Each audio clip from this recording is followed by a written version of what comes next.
For those of you who just joined us, as a reminder, we are recording this webinar and it'll be available on our website probably next week sometime. So my name is Glenn Saponis, and I'd like to both welcome you to this webinar as well as congratulate you on receiving grants this year, or should I say almost receiving grants this year. Just as a quick update, the legislation for your grants has passed both houses and is just waiting for governor's signature now. We're expecting it any time, but until we actually get that signature from the governor's office, we can't do grant agreements, which again will be talked about throughout this workshop. But the good news is it has passed, and the good news is you guys will be receiving grants.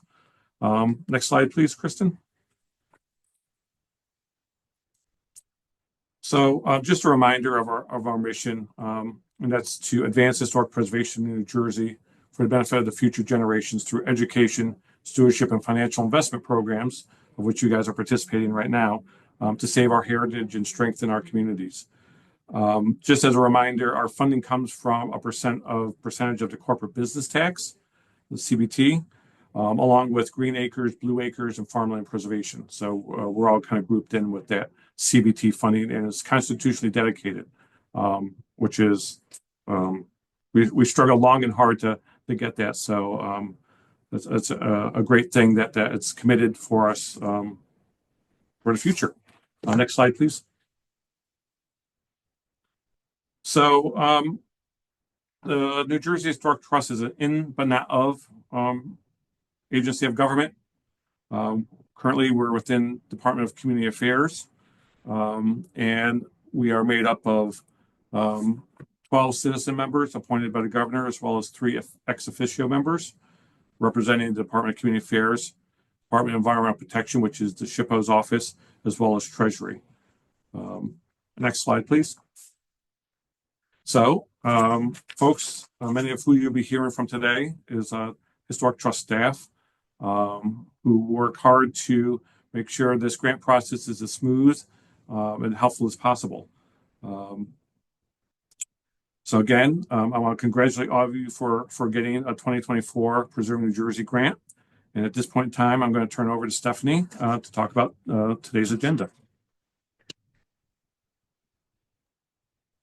Good afternoon, everyone. My name is Tara. I'm a new preservationist here at the Trust, so I'm very excited to go through this grant round with all of you. To start us off, I'll be giving an overview of what we're going to discuss today. So this is a webinar, which means that the staff can't see or hear you as attendees. To communicate, we have access to the Q&A function at the bottom of the screen. Any questions you have can be typed in that designated section. We'll address any questions that are entered at the end of each section, as well as at the end of the webinar itself. We'll be able to answer your questions either verbally or directly into the Q&A function. Also, just to note, this presentation will be recorded, and you'll receive an email sometime next week with a link to it. The recording will be live on our website, located under the Resources tab on our homepage, and again, that should be available at the end of next week. So you can follow along. Here's our agenda for today. First, we'll briefly go over the grant agreement process and the grantee info packet and the grant manual materials. Then the rest of the Trust staff will discuss how we execute the grant agreements, how we define the scope of work, archaeological requirements, how to administer an active grant, how you can close out a grant, and project publicity. And as previously mentioned, there will be time at the end when we can address any remaining questions you might have. So the grant agreement process. The first step of the grantee process is to attend this workshop. So congratulations, everyone. Give yourselves a pat on the back. You have successfully accomplished that by being here today. And we are very happy to have all of you with us. Your next step as grantees is to submit any supporting documentation in relation to your project and your grantee info packet. After the Trust receives that information, we'll assemble those materials and send you 2 original copies of the finalized grant agreement for signature. Once you sign that and follow the procedures laid out in the manual, you'll need to mail that back to us. We then send that upstairs to the fiscal office here at the Department of Community Affairs, and the grant agreement will be opened and executed. Once the agreement is executed and all reporting documents are submitted, signage is in place, and the easement is in place if one is required, and the agreement is open and active, and you'll be able to submit for reimbursements. So grant materials and grant manual. These are two primary materials for you as grantees. The first is the grantee info packet, which you should have already received in the mail from the trust staff earlier this month. This is a crucial document in executing the grant agreement. We can't move forward until this is fully completed and submitted to us, so please print that out, fill it out, and compile all certifications and resolutions, and mail a physical copy to us at the trust by March 28th. Additionally, we have the grant manual, which is a step-by-step guide outlining the grant agreement process and reiterating what we explained in this workshop today. This is a really, really great resource. I myself go over the grant manual, so this will be really helpful for you as you go through the grant process, so please take advantage of it. The resources webpage. So that manual is available along with a lot of other really important resources on our webpage, www.nj.gov/dca/njht. On our homepage, there will be a big resources tag at the top of the page, which you can see an example of on your screens. And if you drop that menu down, there is a specific for grantees section. If you click on that, there will be different breakdowns depending on your grant type and the subcategories with PDF documents of a number of different resources that can be helpful throughout the process. So executing the grant agreement. I will now be passing this off to Carrie, who will discuss executing the grant agreement with you. Hi, everyone. My name is Carrie Hogan, and I'm the Trust Fiscal Officer. Today, I'll be covering the checklist of documents in your grant info packet, which are needed to draft and execute your grant agreement. We also refer to this, as Tara said, as the info packet for short. The quicker you get these documents and the forms filled out and handed off to your program officer, or PO as we call them, the faster your grant agreement can be drafted and executed. Please note, as Tara said, that the trust can't process any reimbursement requests without a fully executed grant agreement. So that's why we start here. So the first form in your grantee packet is the checklist. The checklist itself, along with all the items on it, need to be completed and returned to your PO as part of your initial grant agreement package. Please note that the checklist and the documents are not your grant agreement. They're just what we use to create your grant agreement contract. It's confusing. A lot of people send all this stuff in and they think, oh, this is going to be my grant agreement, but it's not. Your grant agreement comes later. After the checklist itself, the first item you need to provide is the letter of acceptance. The second page of the letter of acceptance needs to be filled out completely and signed. By signing the letter of acceptance, you're agreeing to abide by the regulations that govern this grant program, including the requirement to inform your program officer at the trust of all new developments that pertain to your grant project. Your PO should receive copies of all documentation for review and approval before proceeding with any work. Next on the checklist is the information form. This simple form is critical to creating your grant agreement and needs to be filled out completely. You can see here number 3 on the info form is your vendor ID number. All grantees must be registered with NJ Start, which is the state's mandatory procurement and payment system. The registration in NJ Start creates an account profile so that payments can be issued for grant reimbursements. For those returning grantees, you already have an NJ Start profile and can continue using either your EIN or your vendor number to update and access your profile page. For brand new grantees that are 501c3 nonprofits, all you have to do is submit a W-9 questionnaire to Treasury via email. And you can see the email there. It's also on our website. The link below that is where you can download the simple W-9 questionnaire. And again, you just email that questionnaire right to that email address at Treasury, and they will take it from there. Please make sure that you submit your organization's EIN and a good mailing address to which you will receive your reimbursement checks. The contact person and address should match the name and address on your grant agreement. Please note that county and municipal entities, you're already in the state's vendor system via your EIN. However, it is best to contact NJ Start Treasury directly to confirm that your preferred address and contact information are up to date.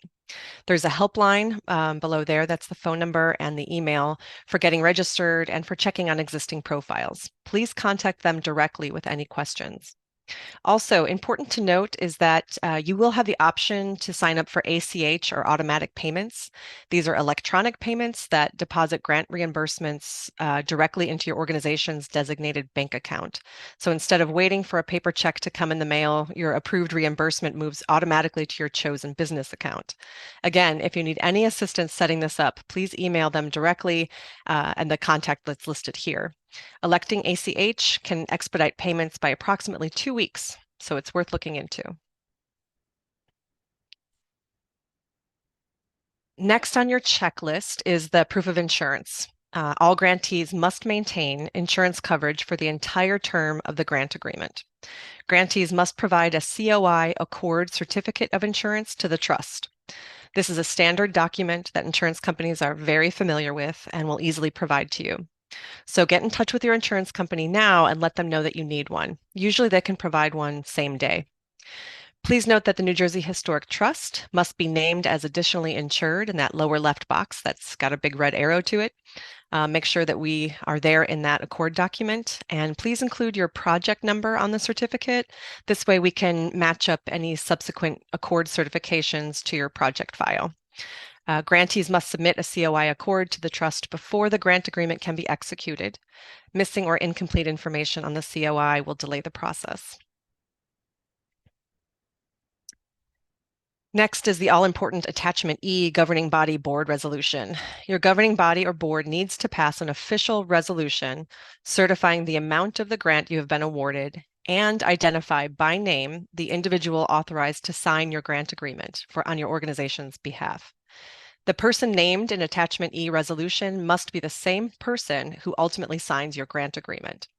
The resolution must have original signatures of the person approving the resolution, as well as the person attesting to the approval. Approved by and attested by should not be the same person. All resolutions should be certified with a government, corporate, or notary seal or stamp. If your board secretary does not have an official stamp, which many don't, you must take your resolution to a notary for certification. In fact, most nonprofits just go straight to the notary so that there's no question as to whether or not the approved signature is properly certified. Resolutions that are not properly certified will not be accepted, which will again delay your completion of your grant agreement.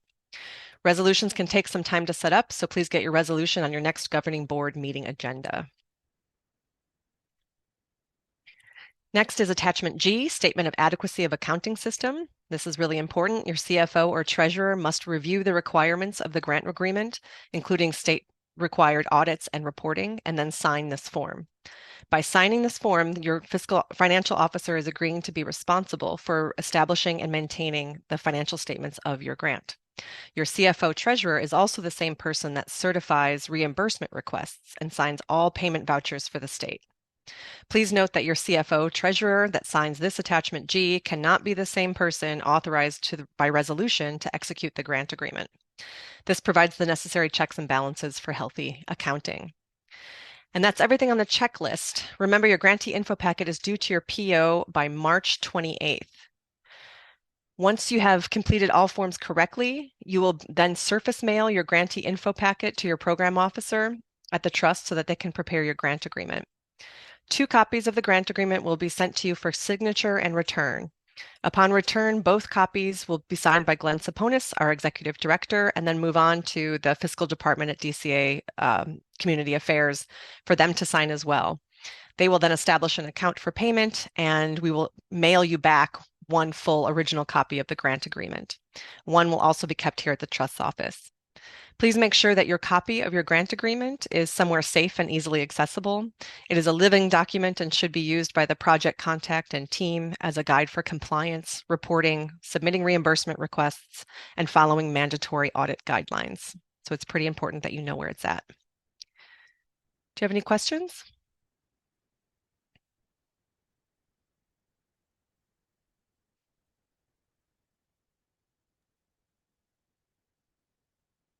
No questions. Okay.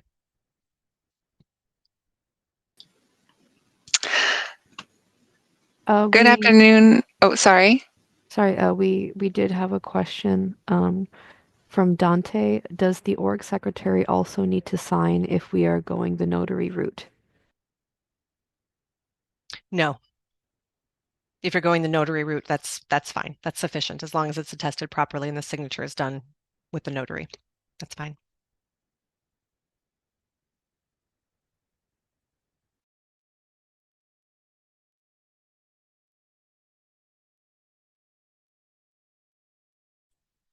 Carrie, there's another question in the chat that says, our board secretary is also a notary. Is that okay? And the chair is a different person. Sure. Your board secretary is also a notary. That's fine as long as they have their notary stamp on it. It's better to use that stamp than to use the board secretary stamp. That's absolutely fine. Again, as long as it's not the same person who's actually named in the resolution.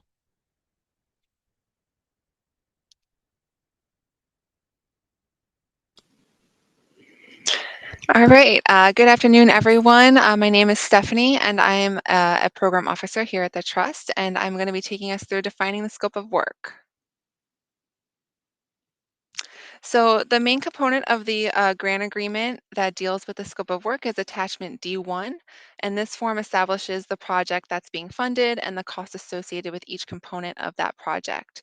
So the information included in the D1 is based off of the scope of work each of you submitted last spring when you originally applied for grant funding, unless changes were made by the trust during the application period itself. So over the next few weeks, program officers will be starting to draft the D1s and sending them to grantees for review to ensure that we have all the correct information. And once it's reviewed and okayed by the grantee, and we also have your completed info packet, we can then begin formulating your grant agreements.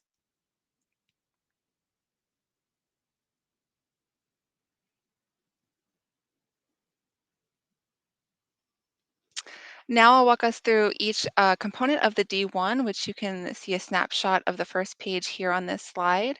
Every D1 will have a heading including general information about the grant, such as the name of the grantee, the project name, the project number, and the grant award amount. The first section of the D1 is just a brief history and statement of significance for the site, as well as a short description of the project being funded. The second section establishes the trust as the primary project authority and describes the review requirements for the grants. And the third section is where we list out all the activities being funded by the grant. Each component of your scope of work is listed separately. For example, if your scope of work is for a conditions assessment and archaeological report, they would just be listed individually under this section. This allows for both you and the grantee and both you as the grantee and the trust to clearly see what deliverables you'll be responsible for at the end of your project. So under the third section, the estimated costs for each activity being funded by the grant will be listed. All the amounts found in this section are based off of the submitted proposals from your consultant. The proposal is also included as an exhibit in the grant agreement itself. Our HSM, Heritage Tourism, and Planning grants are reimbursed in two payments. The first payment is for 80% of the grant amount, and the second payment is for the final 20%.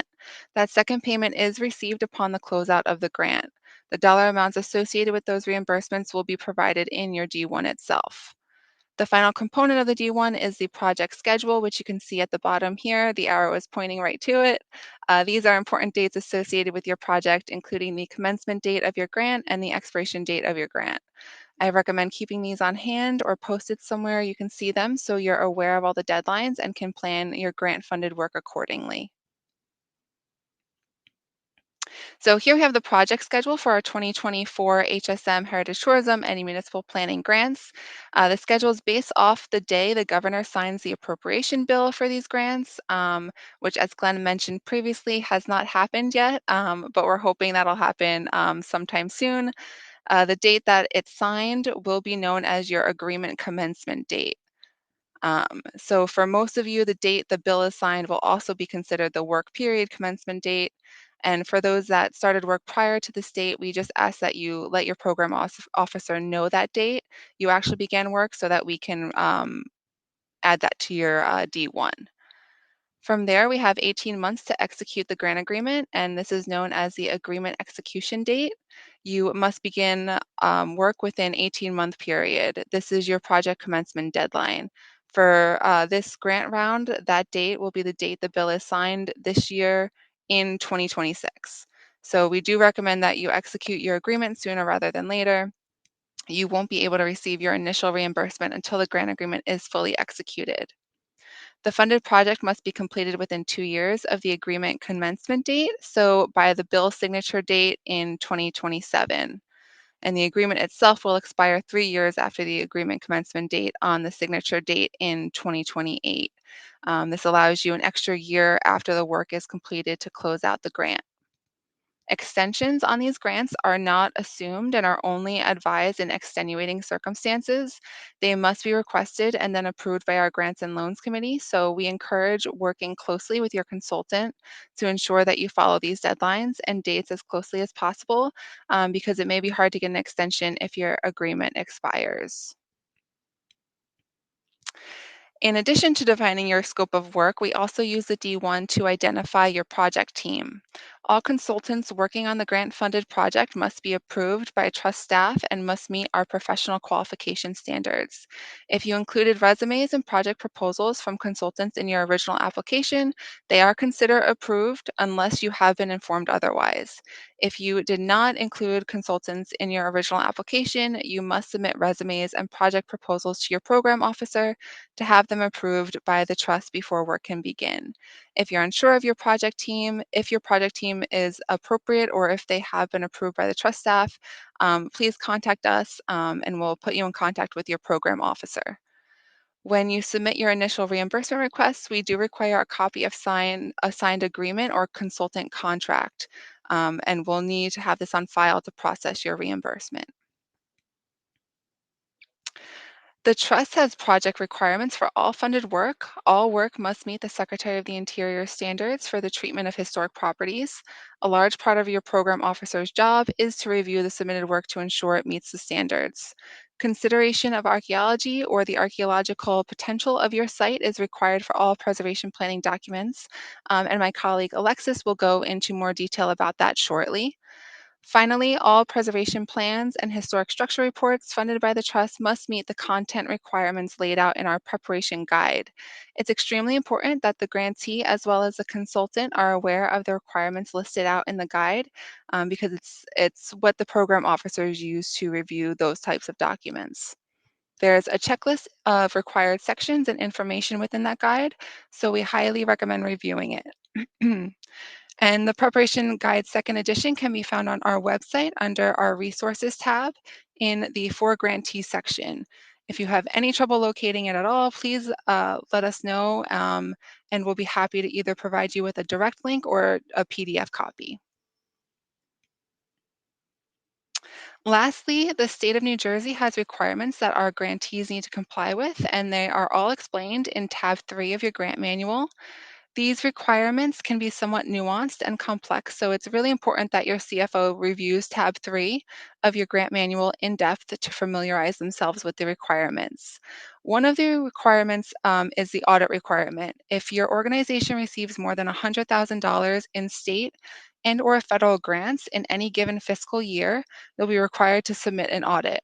Audit costs are not reimbursable expenses, so your organization will have to budget for the costs of the audit outside of this project.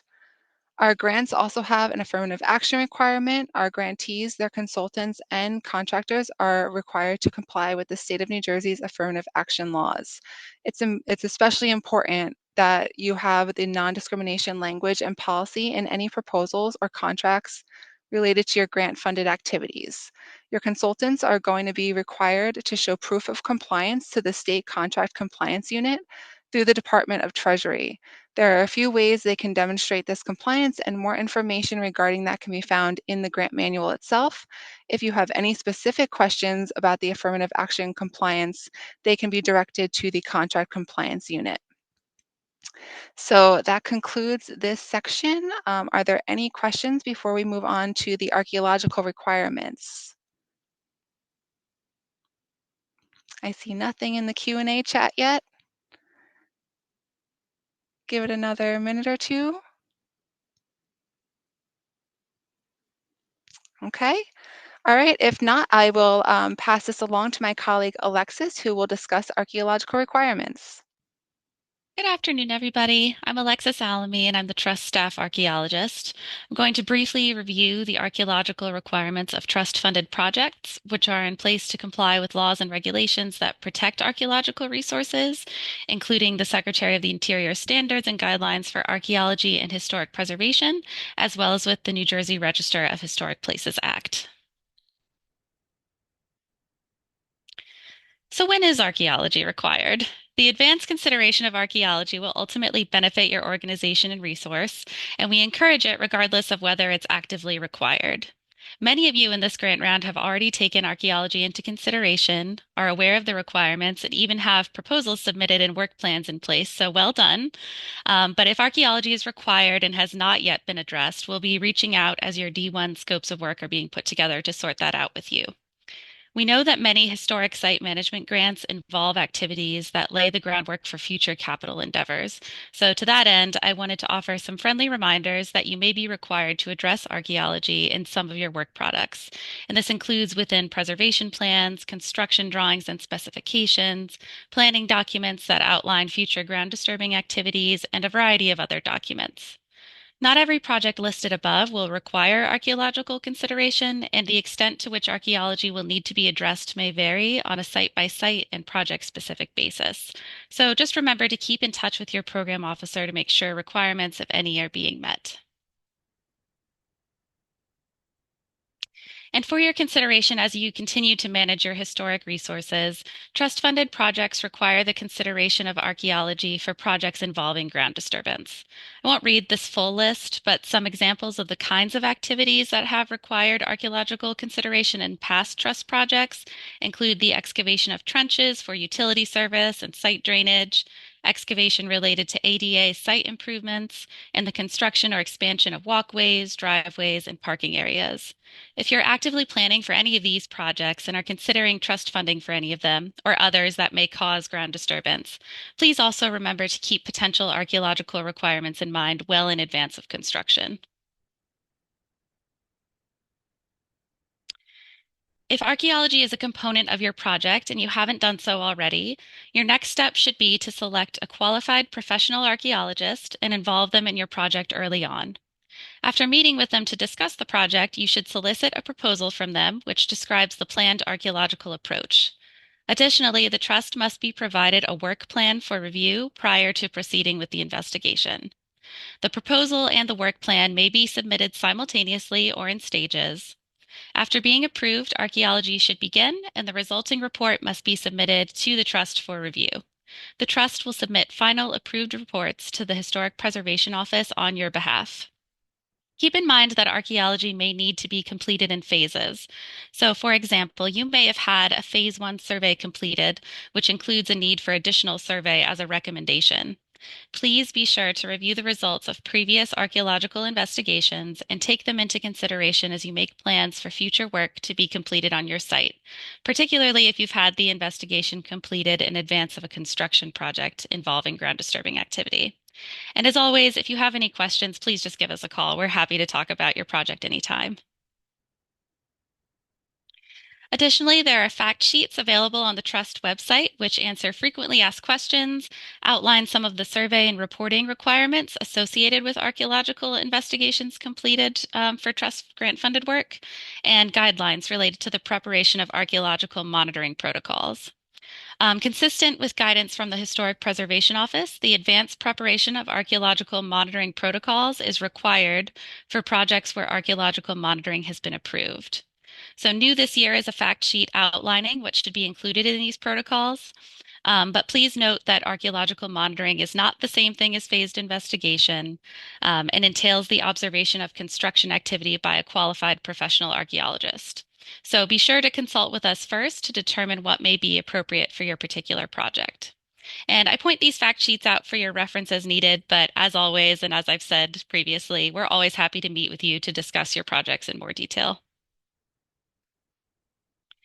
And I also want to take a moment to remind you that you might consider working with your archaeological team to identify whether undertaking a program of public archaeology might be a good fit for your project. Taking the opportunity to share the archaeology on your property with the people who visit and love it can serve as a great avenue for increasing public engagement at your site. We've seen a number of successful public archaeology projects here at the Trust that have resulted in the collection of interesting data, as well as increased site visitation. Depending on the scope of the archaeological investigation you'll be undertaking, archaeology can also be used as a training opportunity, allowing for collaboration with local professional archaeologists and universities to build mutually beneficial partnerships. And of course, whether public archaeology becomes a component or not, undertaking an investigation will provide new insight into your site's history and add to your understanding of its use and development over time, as well as potentially provide you with some lovely artifacts to display and interpret from your own grounds. Are there any questions? I don't see any. So with that, I'll turn it over to Shannon, who will be reviewing how to administer your active grant. All right, thank you, Alexis. So as Alexis said, my name is Shannon Bremer, and I'm going to be walking you through administering an active grant. So before we begin, I just want to note that everything covered in this section can be found in Chapter 4 of your grant manual. When administering an active, When administering an active grant, one of the key things that can help your project move along smoothly is communication with your program officer. So whether it's the early stages before a project even begins or during the drafting process of your project, I cannot stress enough how much good communication or lack thereof can impact your project. Some things that you will need to send along to the trust throughout the life of your project include drafts of the planning documents being funded by the grant, any contracts with consultants that will be preparing the grant-funded work products, as well as quarterly reports and reimbursement requests. At the closeout of your project, you will need to provide us with one hard copy and one digital copy of all grant-funded documents. You will also need to submit your final report along with your final reimbursement request. If you haven't selected a consultant yet, you do need to provide the trust with sufficient documentation on the consultant for us to determine if they meet the federal qualification standards. If you selected a consultant and included their information in your application, you don't have to resubmit their qualifications unless your consultant has changed. Throughout the project, we do ask that you invite us to any project meetings, especially the project kickoff meeting. While we might not be able to attend every single meeting you have, we do want to be aware of what's going on. If there are particular meetings where you know important things will be discussed or decisions have to be made, let us know and we'll try our best to prioritize attendance at those meetings. You as a grantee are responsible for communication with the trust. Effective and constant communication allows for us to work together to accomplish the goals of your grant-funded project. As I mentioned before, another way you'll be communicating with us is through quarterly reporting. You're responsible for submitting this report on or by the dates that you see on the slide. So that's going to be 4 reports in total. The first quarterly report is the most important because it sets a baseline for your project. All the details of what needs to be included in your quarterly report can be found in both your grant manual as well as your executed grant agreement once you have that in hand. If you're looking for the quarterly reporting forms in your executed grant agreement, they'll start on page C1, which you see on the slide here.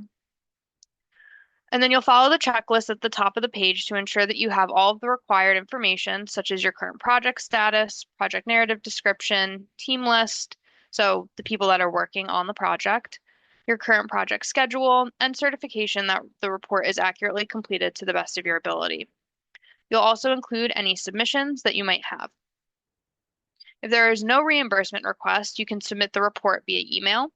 However, if a reimbursement is being requested with the report, we do ask that you send it via postal delivery, since we do require an original signature for the payment voucher. If your project is at a lull and you have no activity to report, we do still ask that you fill out a quick report and send it to us via email so we know what is going on. This will help you keep an open chain of communication between you and your program officer. Now, once you have a fully executed grant agreement in hand, along with a signed consultant contract, you can request the first of your 2 reimbursements.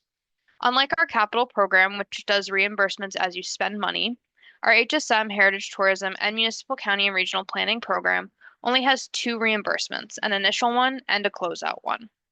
Your initial reimbursement is 80% of your total grant award. For that initial reimbursement, we only require that you show proof of your initial retainer or your first invoice. Your final closeout reimbursement will be for the remaining 20% of your grant award. In order to receive the full 20%, all work product must be complete and approved, and you must show that you reach the minimum total project cost required for your grant award. If you do not meet the minimum total project costs, don't panic. You'll receive the percentage that you're eligible for. The most important form in your reimbursement request is your payment voucher. We cannot process your reimbursement without it, so quadruple check your request before mailing it to us to make sure first and foremost that you included it, and then second that you filled it out correctly. The image you see on the slide is an example of what that payment voucher looks like.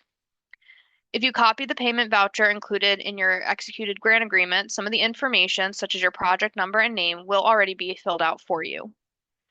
As I mentioned before, we do require the original ink signature of your designated CFO or treasurer. Payment is disbursed after fiscal review. This can take anywhere from 3 to 6 weeks after receipt of a fully complete reimbursement package.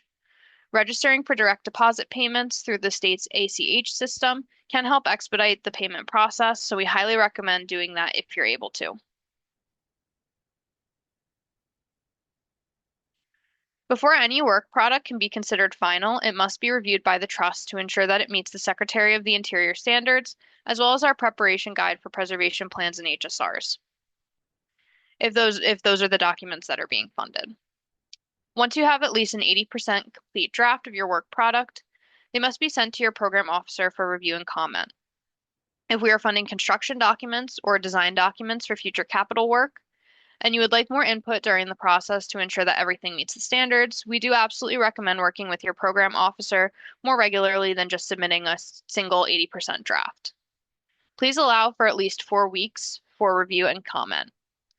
Once the trust has reviewed and approved your final draft after comments have been addressed, the work product can be considered final. As mentioned before, once your final work product has been approved, we do need 1 hard copy and 1 digital copy upon closeout of the grant. Sometimes there are situations that arise that may require you to amend your grant agreement. Some reasons might include changes to the project schedule, changes to the scope of work, or a change in consultant. The attachment D2, or the request for major change, is included in your executed grant agreement. All requests should be completed before the end of the work period or grant agreement deadline. Once submitted, they are reviewed by our Grants and Loans Committee, and if approved, they will be forwarded to our full board for a final approval and vote. Before requesting any major change, make sure you're speaking with your program officer so that they're aware of what's going on and so they can assist you in the process. Requests for major change are not always approved, so make sure you have all necessary documentation and support for your request. There are times when delays are caused by circumstances beyond our control. To the fullest extent possible, however, you should try to make sure that your project stays on schedule. Getting an extension for your grant agreement is not guaranteed, and the Trust Grants and Loans Committee will not automatically grant an extension. It will have to be justified. The general terms and conditions of your grant agreement are non-negotiable. And if there are no questions, which I don't think there are any, I'm going to turn it over to Jen to go over closing out your grant. Good afternoon, everyone. My name is Jennifer, and we will now talk about closing out your grant. So while it may be some time before anyone here closes out their grant, it's still important now to go through the process so that you will be well prepared at the time your project closes. Closeout can occur after the trust has reviewed and approved all work to date.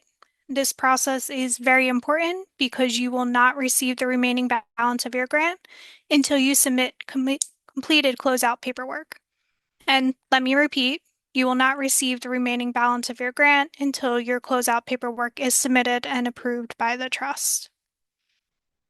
We're 1 slide too far. There we go.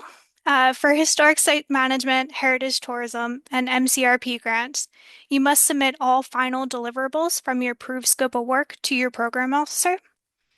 This includes preservation plans, National Register nomination, ordinances, whatever it is, it needs to be submitted in hard copy and digital formats. Your program officer will review the documents and give their final approval. In addition to submitting your final work products, you will also need to complete the C2 form included in your grant agreement. The C2 form is the final reimbursement request report. Please follow the itemized checklist on this form. Items included in the checklist include a brief project narrative and copies of all invoices and canceled checks or proofs of payments that were not part of your initial request. We also need a payment voucher, which is also included in your grant agreement, with an original signature in blue or red ink from your CFO. And I can't stress this enough, please follow the itemized checklist on the C2 form. If anything is left out, it will delay your final reimbursement.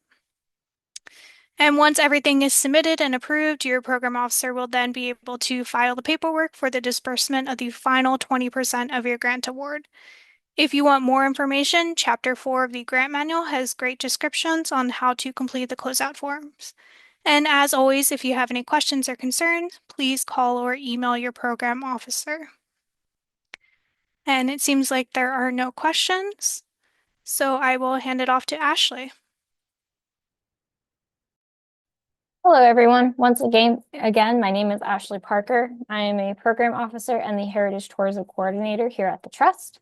So many of you are still tuned in, so I just want to begin by saying thank you and that you've received a lot of information this afternoon. But right now, I will go over how publicity can play an important role in your project. So publicity helps maintain visibility of your project and your organization during the preservation campaign. It can also increase attendance or indoor membership for programs and activities, and can also attract new funding support and additional resources. Publicizing your project also promotes and raises awareness of history and historic preservation in New Jersey, which helps ensure ongoing funding for historic preservation. Some good publicity opportunities are grant award announcements and check presentations, project milestones such as groundbreaking or ribbon cutting ceremonies, tours, special events, or profiles on your volunteers, staff, or special craftsmen, or letters to your legislatures and representatives. These opportunities can be achieved by news or journal articles about your project, social media posts, or special televised news coverage. If you are interested in coordinating a check presentation or a grant award announcement, please contact your program officer. We have a large check for presentations that looks great in photos. Additionally, your site might also be eligible for inclusion on Journey Through Jersey, the state's go-to website for all things heritage tourism, which was launched by the Trust in 2017. The website features heritage tourism destinations throughout the state, in addition to annual events, educational resources, blog posts, and travel itineraries, which are also featured on Journey Through Jersey's Facebook and Instagram. We also host unique educational opportunities for Journey Through Jersey site managers. For instance, 10 Journey Through Jersey participants received complimentary registration to the New Jersey Conference on Tourism for the past few years. We highly encourage you to nominate your visitor-ready site. Journey Through Jersey will publicize your resources for free. You will receive a welcome packet upon joining that includes a window decal and postcard with a QR code that links visitors to the website. We only ask that if you are a participating resource that you include the Journey Through Jersey logo with a link to the website on your organization's homepage. If you would like to learn more about Journey Through Jersey, would like to be featured, or are interested in writing a blog post, please contact me directly. My contact information can also be found at the end of this presentation and on the Trust's website.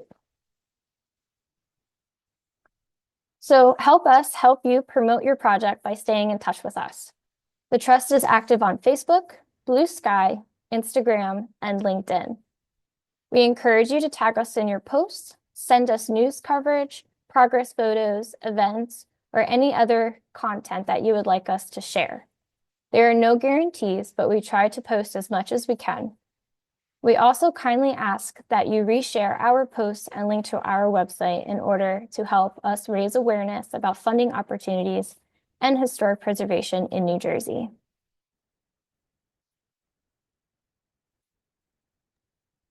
Hi, my name is Olivia Chowdhury, and I'll be going through the questions that we have. So Kathleen asks, we don't get canceled checks back from the bank. Can we show copies of the bank statements with images of checks that have cleared?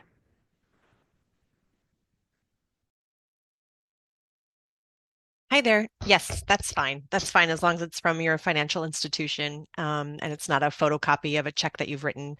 We just need proof that it's been fully endorsed by the people that you made the check out to. So that's okay. But yeah, so anyway, you can present that in either a bank statement or in images of the checks that have cleared.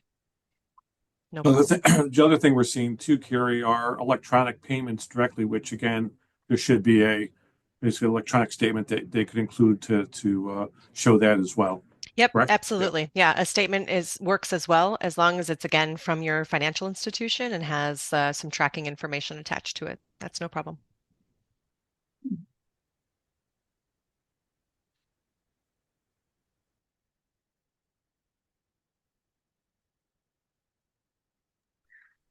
Okay, looks like so far we don't have any more questions, but we can pause if anybody has some.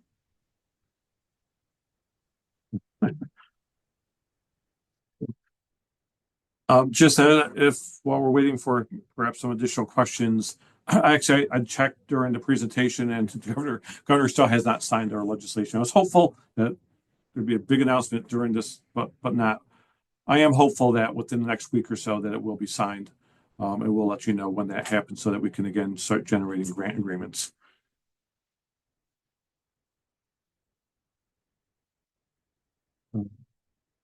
If there are no other questions, you see by this slide contact information for all of your program officers. It's also available on our website. And again, keep us in mind if there's anything going on, any kind of questions.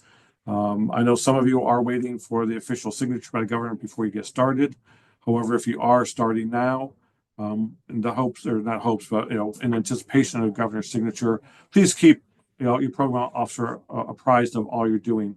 Last thing that we want is for you to end up doing something that we could come back and say, wait, that doesn't meet the standards, or no, that doesn't meet your grant obligations, and we can't reimburse for that. So if you are starting work and moving forward, just keep your program officers directly involved with your project. And again, this do you have a question? No. No. Hi, Jesse. Nice to see your, at least name. I don't see faces, but it's nice to see your name again. I guess without any further questions, again, reach out.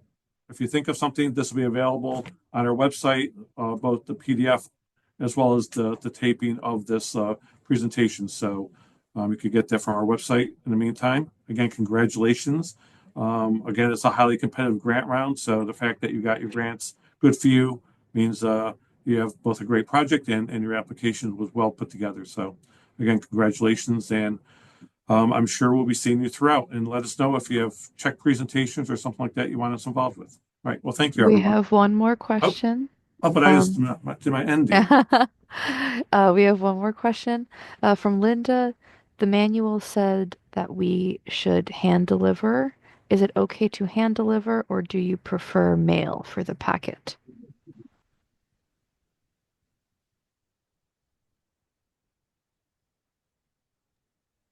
For the grantee info packet, you're more than welcome to hand deliver it, or you can mail it back. It's whatever your preference is. I also think that may have pertain to overnight delivery or hand delivery, because it has to actually go to our 101 South Broad Street address. Whereas if you put it in the regular mail, it goes to a PO box. Either is fine, but if you're using the United States Postal Service, be sure to use our PO box. Otherwise, they don't know what to do with it. And also, if you do plan on hand delivering, actually you yourself are going to bring any type of documents to our office or any of your packages, your work product, please make sure you just let your program officer know what day you're coming and around what time, because we do have security downstairs. So instead of make you call up to us, if you let your program officer know, they can meet you downstairs so that it's easier handoff.